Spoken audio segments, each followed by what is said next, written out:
이슈 분석해드리는 투데이 분석입니다. 뉴스타 유창희 대표 함께하겠습니다. 안녕하세요. 안녕하십니까.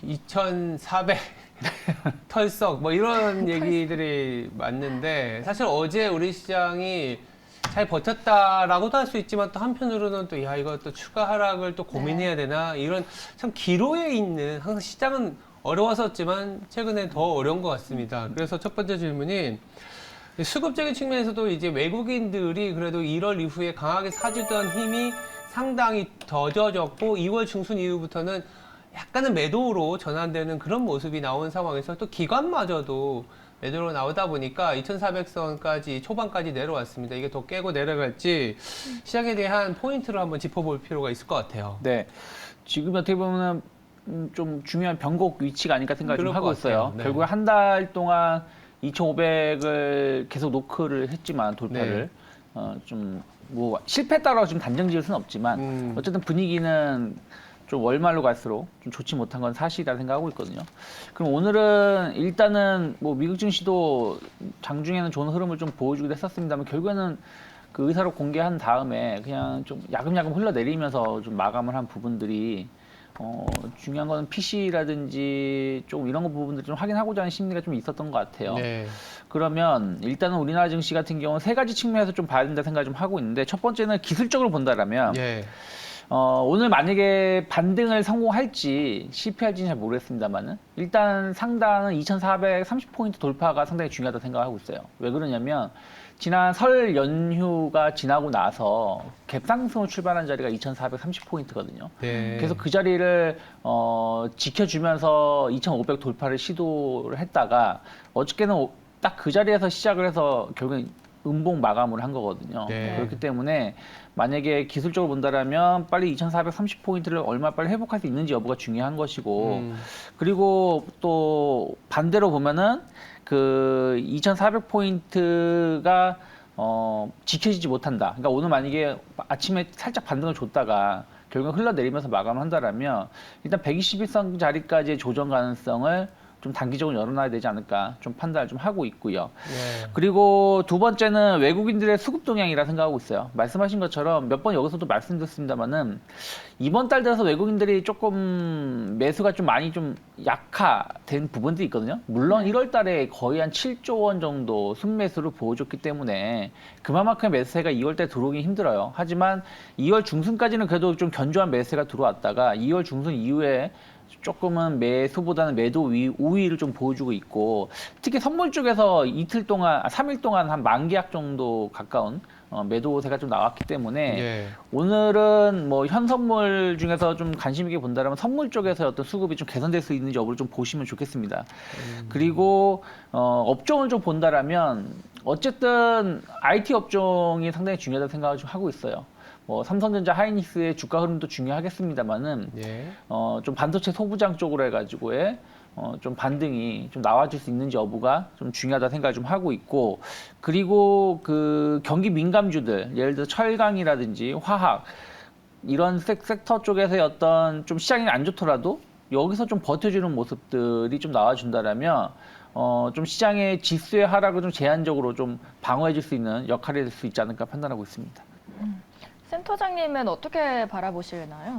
아까 이제 2,430 네. 갭 말씀을 하셨잖아요. 공교롭게도 이제 갭을 메우고 가면 굉장히 반등해서 올라가면 기술적으로 더 강한 상승이 나올 수 있는데 아쉬운 거는 오늘 저녁에 좀 PC 좀 봐줘야 될 것 같고 네. PC 같은 경우가 뭐 전월 대비로 좀 오를 수 있다라는 내용들이 나오기 때문에 이 부분을 미국이 얼마나 소화할지 당연히 이제 시장에서는 알고 있었다라는 식으로 넘어갈 수 있긴 하겠지만 이 부분을 좀 체크해야 될 것 같고 무엇보다 다음 주 중반 이후에 중국의 경제 지표와 이 전인대가 나오니까 한 뭐 길게 보면 뭐 2주, 짧게 보면 거래일로는 한 5거래일 정도의 어떤 부침이 좀 있겠지만 이제 우리가 간과하면 안 되는 게 미국의 긴축으로 인해서 힘들었었던 건 이머징인 건 사실이지만 또 이머징에 또 힘을 주는 건 또 중국 중에서 리오프닝이라서 중국의 영향력을 생각한다면 또 그렇게 또 베어리시하게 봐야 되느냐라는 생각이 있어요. 그래서 2,400을 설사 깨진다 하면은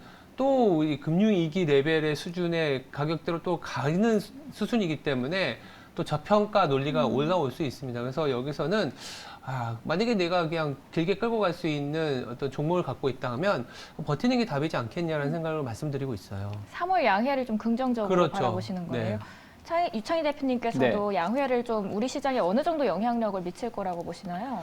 뭐 일단은 다들 좋게 보고 있기 때문에 네. 거기다가 뭐라 말씀드릴 수 없지만 저는 그렇게 말씀드리고 싶어요. 그러니까 저는 기간 조정이라고 보고 있어요. 저도 비슷한 시각으로. 그러니까 무슨 말씀이냐면 2,350포인트까지 조정이 나온다고 해도 크게 보면 기간 조정이에요. 그렇죠. 왜냐면은 2,500포인트 언저리에서 한 4에서 5% 조정이 나오는 것이기 때문에 이걸 가지고 시장이 무너졌다고 말씀드릴 수는 없거든요. 하지만 일단은 그 부분을 좀 확인하고 싶다라는 거예요. 그리고 바로 2,500포인트 돌파를 해서 그전에도 몇 번 말씀드렸습니다만 2,600, 2,700 간다라고 보기 힘들기 때문에 지금 구간에서는 좀 괜찮은 종목을 가지고 있다라면 상관은 없겠습니다만 만약에 좀 개별 종목을 좀 많이 가지고 계신 분들이라면 오히려 이럴 때 수익이 나기가 쉽지 않을 수도 있거든요. 그러면 뭐 최소 현금 비중은 한 30, 40% 정도는 좀 확보해 놓은 다음에 그리고 나서 2,350포인트가 됐든 뭐 2,400포인트가 됐든 어쨌든 한 2월 말이나 그러니까 뭐 3월 초까지 어느 정도의 지지력이 하게 된다든가 아니면 전 뭐 최악의 시나리오를 본다고 하더라도 시장 조정은 예를 들어서 3월 FOMC까지는 좀 시장이 안 좋을 수 있다고 보고 있거든요. 네. 그러면 그때 가서 주식을 조금 더 공격적으로 편입을 해야 된다. 그래서 지금은 일단은 뭐 저점을 확인하기 전까지는 일단은 일정 부분 현금은 좀 확보해 놓는 게 그 다음에 어떤 시장 대응을 했을 때 좀 편하지 않을까 생각하고 있습니다. 네. 기간 조정 대비해서 좀 현금을 확보하자라고 전략 세워주셨습니다. 저희 첫 번째 주제 알아봤고요. 두 번째 주제 화면으로 함께 만나보도록 하겠습니다.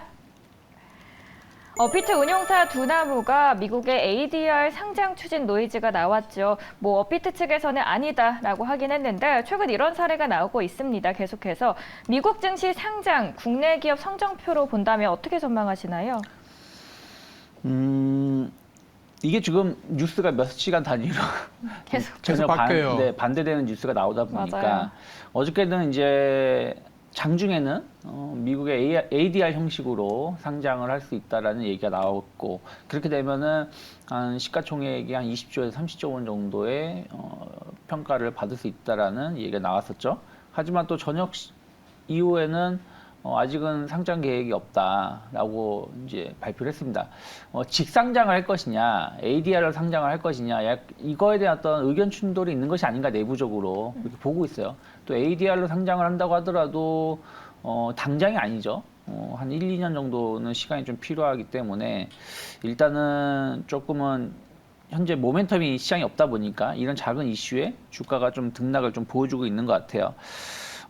일단은 저는 뭐 어떻게 될지는 잘 모르겠어요. 제가 뭐 관계자가 아니고 또 상장을 추진을 계속 하고 있는 이 얘기가 지금 처음 나온 건 아니기 때문에 그래서 추진은 계속 할 거라고 보고 있지만 뭐 일단 회사 차원에서도 내부적으로 이랬다 저랬다 하고 있는 부분들이 좀 있어서 여기에 따른 좀 변동성을 좀 조심하실 필요가 있지만 만약에 좀 투자를 하신다라면 어쨌든 전 직접적인 지분이 있는 기업들을 좀 봐야 된다는 생각을 좀 하고 있어요. 뭐 하나투자증권이라든지 카카오라든지 우리기술투자 같은 경우는 뭐 적게는 한 6%, 많게는 한 10% 정도 지분을 가지고 있는 거거든요.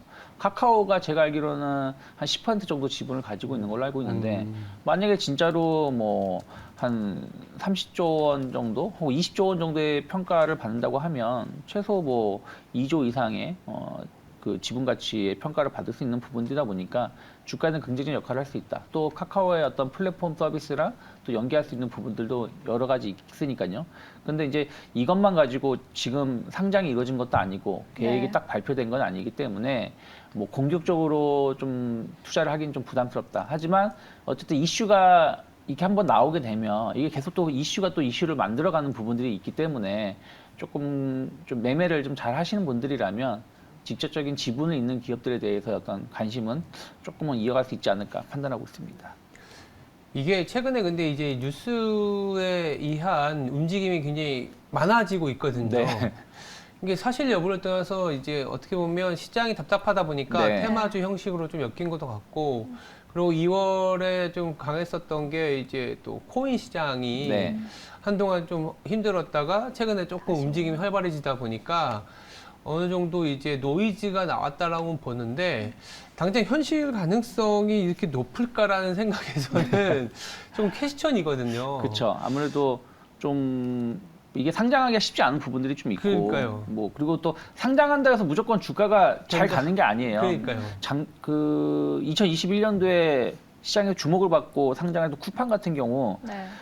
상장하고 나서 단 한 번도 그 가격을 돌파시키지 적이 못하고 그쵸. 차트 보시면 계속 흘러내렸죠. 우하향하고 있거든요. 그때 당시 50달러에 상장을 했는데 지금 15불에서 거래가 되고 있거든요. 물론 이제 작년 아이고. 저점에는 한 9달러까지도 하락을 하기도 했었고요. 그래서 꼭 상장을 한다고 해서 무조건 주가가 올라가는 거 아니고 또 ADR 형식으로 상장을 하면 저는 개인적으로 봤을 때 매력은 좀 많이 떨어질 수도 있다라고 네. 보고 있거든요. 그래서 그런 부분들하고 해서 조금 분위기 자체하고, 그러니까 실제 상장할지 안 할지 여부하고 어떤 방식으로 상장을 할지 또 시기적인 부분들이 상당히 중요하지 않을까. 그리고 뭐 최근에 보면은 계속 코인 관련해서 그 규제를 하려고 하고 있다 보니까 이런 부분들도 좀 앞으로의 그 미래 사업에 대해서 흐름 어떻게 변화를 줄 수 있을지 여부는 계속 봐야 되지 않을까 판단하고 있습니다. 그러니까 이게 ADR 형식이기도 하고 이게 ADR이게 되면 삼성전자는 그 GDR이군요. 하여튼 그럼 우리나라의 기업들 중에 큰 기업들은 이미 미국에 상장되어 있는 몇 개 게 있긴 있는데 있죠. 그럼 그것도 좋아야죠. 그러니까 네. 약간은 어폐가 있는 것 같긴 하고 차라리 오히려 가능성 있는 게 뭐 네이버 웹툰이라든지 네. 이런 부분이지 않을까라는 생각도 그쵸. 저는 들거든요. 그래서 그런 부분들, 그러니까 아마 이제 만약 이게 또 테마로 발생한다면 말씀하신 것처럼 뭐 네이버 웹툰이 됐든 이제 그 미국의 상장을 좀 할 수 있는 기업들 이슈가 좀 있을 수 있잖아요. 그러니까요. 뭐 예. 삼성 그 삼성 관련된 기업들도 있고 예. 뭐 이런 부분들에 대해서 이제 이슈가 나온다는 또 관련된 기업들 움직임이 또 붐이 나올 수 있죠. 작년에 예를 들어서 무상증자 이슈가 있으면서 그렇죠. 어떤 기업이 무상증자 할 수 있다 조건들 보면서 막 움직였던 것처럼. 근데 그것을 예상을 하면서 지금 종목을 찾아서 딱 매매를 한다. 뭐 길목을 딱 지키기를 한다 하기에는 조금은 뜬구름 잡는 얘기도 있을 수 있는 부분들이기 때문에 네. 조금은 조심스럽습니다. 알겠습니다. 두 번째 이슈는 여기서 조금 마무리하면 될 것 같고요. 세 번째 주제로 좀 넘어가서 화면을 보면서 말씀드리면 이게 뉴스 플로우를 얘기 드렸는데 지금 뉴스가 어떻게 보면 증시에서 가장 많은 비중을 차지하는 게 이제 SM이지 않을까라는 생각이 좀 들고 있고 더불어서 이제 SM과 관련된 여러 가지 이제 어떤 경쟁, 지분 싸움이 있다 보니까 격가지로 뭐 JYP 엔터테인먼트라든지 아니면 큐브 엔터테인먼트까지 왜냐하면 기본적으로 이제 돈을 만들어내고 경쟁력이 있고 우리나라 산업에서 K 컨텐츠를 이끌어가는 업종이다 보니까 관심이 없을 수가 없어요. 전체적인 이 SM에 대한 전략도 필요하지만 SM으로 촉발된 이 엔터주에 대한 관심 그리고 이 관심이 좀 더 지속이 될 수 있을 만한 펀더멘탈인지 어떤 전략을 좀 짜봐야 될 것 같습니다. 지금부터는 조금 고민을 좀 해봐야 될 것 같아요. 제가 지난주에도 마지막에 질문하셔가지고 여전히 뭐 SM 관련해서 목표가 15만 원 유지하고 있다라고 말씀드렸습니다만 맞아요. 네. 뭐 그날 이후에도 조금 더 오르긴 했었습니다. 맞아요. 근데 이게 저는 올해 사업이 정상적으로 예상했었던 것처럼 이루어졌을 때 목표가 15만 원 말씀드린 거지 뭐 지분 경쟁이라든지 그러니까요. 이런 거를 염두에 놓고 말씀드린 건 아니었거든요. 그래서 일단은 그 이후에 올라갔다가 좀 조정이 좀 나왔고 여기서 바로 또 치고 나갈 수 있을까? 일단 공개 매수 가격이 12만 원 정해져 있는 부분들이기 때문에 네. 뭐 카카오라든지 뭐 다른 쪽에서 우리는 뭐 14만 원을 하겠다 뭐 이런 얘기가 나온다면 모르겠습니다만은 아직 그런 논란 이슈들은 없기 때문에 좀 추가적인 어떤 여기서 강한 상승보다는 옆으로 횡보하는 모습 가능성을 좀 대비할 필요가 있다는 생각을 좀 하고 있고요.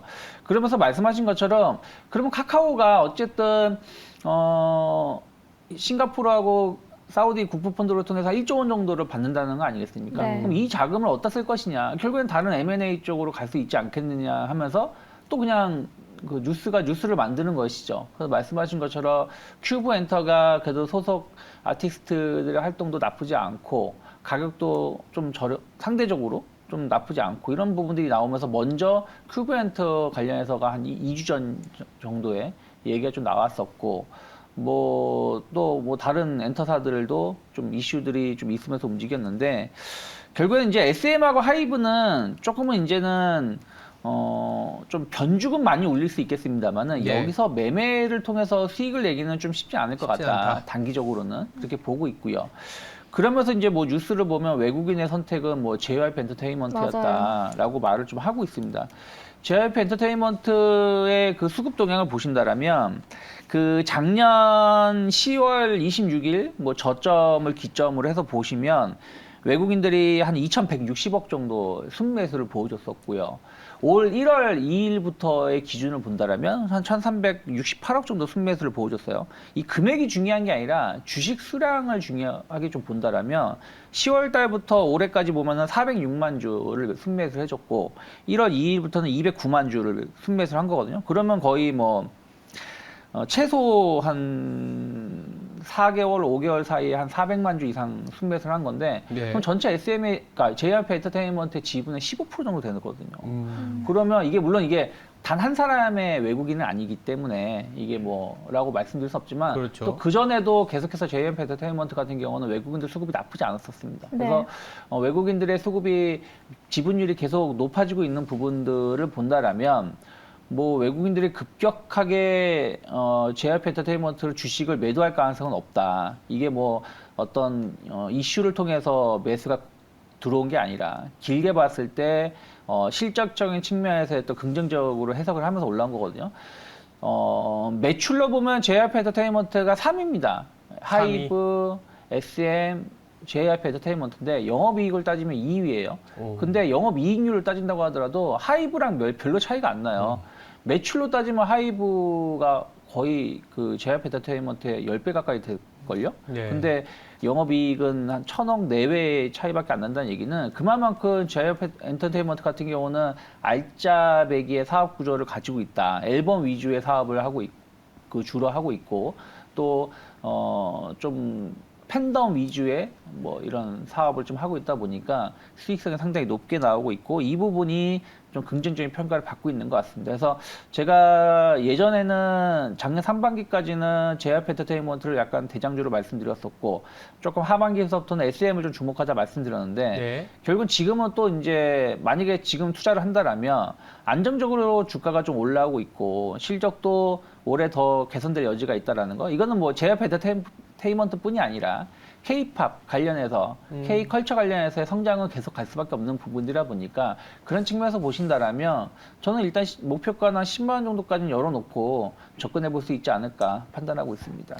지금 JYP 엔터가 진짜 외국인의 독보적인 사랑을 받고 있거든요. 3일 빼고 계속해서 매수를 하고 있는데 왜 하필 JYP 엔터라고 보시는 건가요? 그 이익성 때문에 뭐 그렇다고 그런 것 보시는 같아요. 건가요? 그러니까 예를 들어서 다른 업체들은 그게 나쁘다는 건 아닌데 뭐 SM 같은 경우는 아시다시피 뭐 부동산 사업도 하고 뭐 맞아요. 골프 사업도 하고 있고요.